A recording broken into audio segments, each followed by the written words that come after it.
So usually when we're thinking about Newton's second law of motion, we're thinking F equals ma, and that's the equation you use if you've got like a single force. So you've got just one force acting on an object.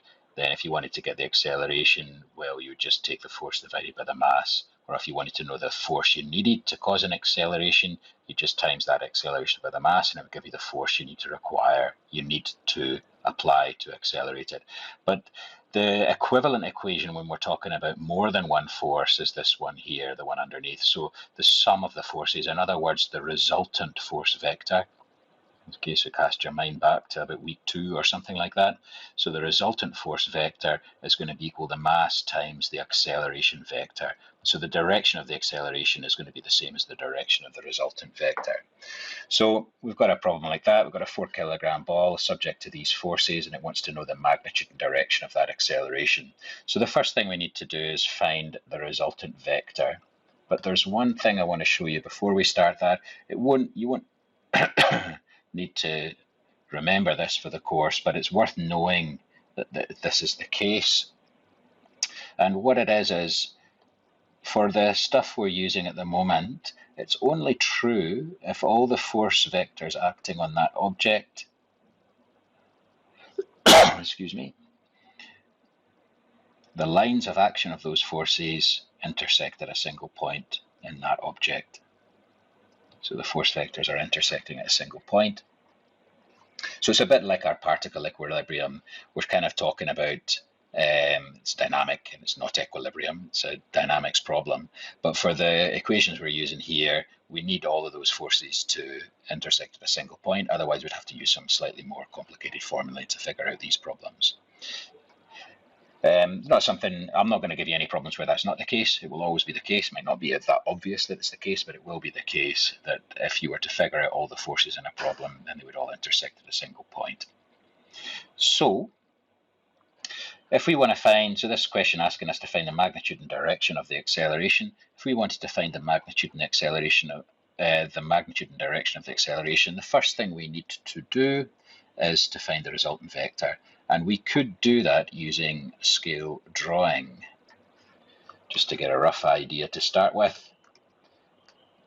And always a good idea, either you're drawing a little rough scale drawing, or maybe you're just imagining joining these nose to tail. So I'm just going to take these out and join them all up. You can do it in any order, doesn't matter what order you join these things, nose to tail. So I'm just going to take each of these forces. I'm just going to move this out the way. I might move this as well so that it just doesn't sit on top of the others. So just taking each of those vectors, join them all nose to tail. The resultant vector, so the resultant force, is the one that joins the tail of the first vector or arrow to the, I'm just going to move that so it's sitting on an intersection. I don't think it actually matters, but anyway, something like that. And so our resultant force vector is going to be something like that. Do it in a different color. So R. And so that resultant vector is going to have a magnitude. I'm using a scale of 1 or 10 divisions is 1 Newton. And so we can say R, the magnitude of R is approximately equal to 1.6 newtons. It might even be 1.65, but let's just say 1.6 newtons at 37 degrees to the negative x-axis, 37 degrees to negative x-axis. And so what that means is you could take all of these forces and we could replace them by the single resultant vector. That's what the resultant vector is. So in terms of all the external stuff that's going on, if you replace it by the resultant vector, it doesn't change anything. And so therefore, so you get your resultant vector, the acceleration of this particle is going to be in the same direction. And so we could do that, just choose a different color. What color do I want? I'll use green. And so the acceleration would be off in this direction. Bit of a fat pen, but anyway. Okay, and it would have then we could, okay, but anyway, let's do it more accurately as well. So if we wanted to accurately figure this out, we'd have to use trigonometry.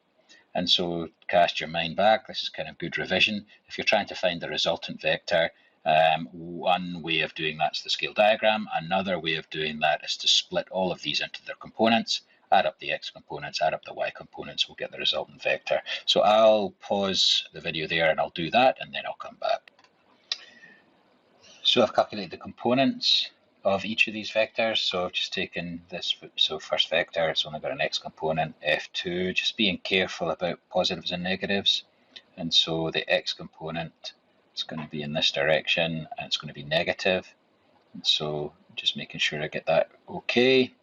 But the y component of this one is upwards, it's going to be positive.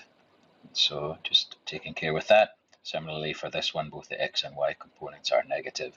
So then figured out those. And so just done a quick sketch of that.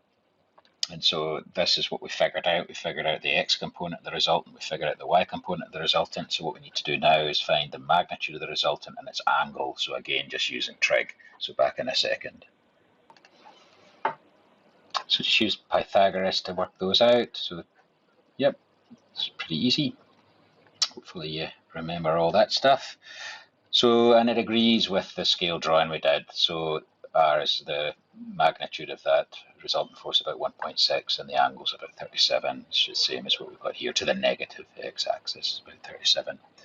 So that's the direction. So this 37 degrees to the negative x-axis, that is going to be the direction of the acceleration of this particle. What we haven't got yet is the magnitude of the acceleration, but we know that the sum of the forces is equal to the moment times the acceleration. In our case, and that means that so the magnitude of the resultant vector is equal to mass of the, is just mass times acceleration. In our case, the magnitude of that resultant vector is 1.628. Is going to be equal to the mass of the little object was 4 kilograms. 4 times a, so therefore a is going to be about 0.4 meters per second. 1.628 divided by 4 is 0.407 meters per second squared. So it's meters per second, it's the change in velocity per second. So the answer to the question is acceleration will be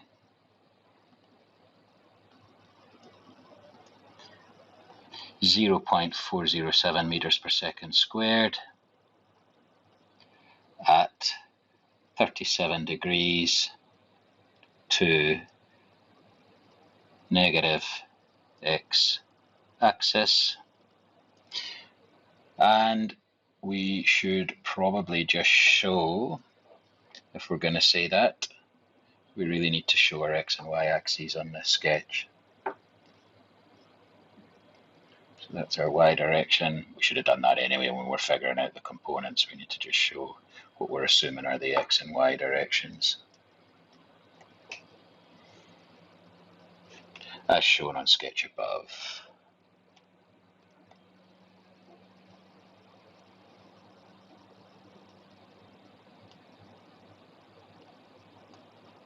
So a quick summary. What have we done? So let me underline this first. So we know that when you've got multiple forces, we could just use the equation, the sum of the forces is equal to the mass times acceleration. Or another way to think of this is the net force is equal to mass times acceleration. Another way to think of this is it's the resultant force is equal to mass times acceleration, and the acceleration will be in the direction of the resultant force. So we've taken these forces, we did a quick estimate with a scale drawing to roughly estimate what direction we're going to be accelerating in.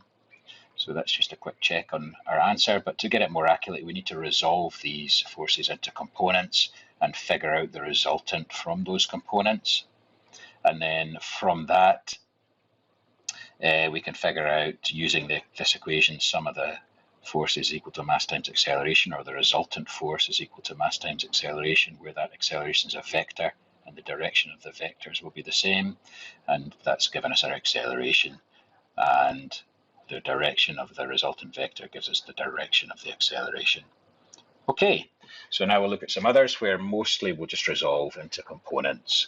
It'll be more convenient to work with the components than to work with the resultant vector. But always bear in mind, if you've got lots of forces in a general case, the acceleration of the particle is going to be in the direction of the resultant vector. The magnitude of the acceleration is just going to be that resultant vector divided by the mass, the magnitude of the resultant vector divided by the mass.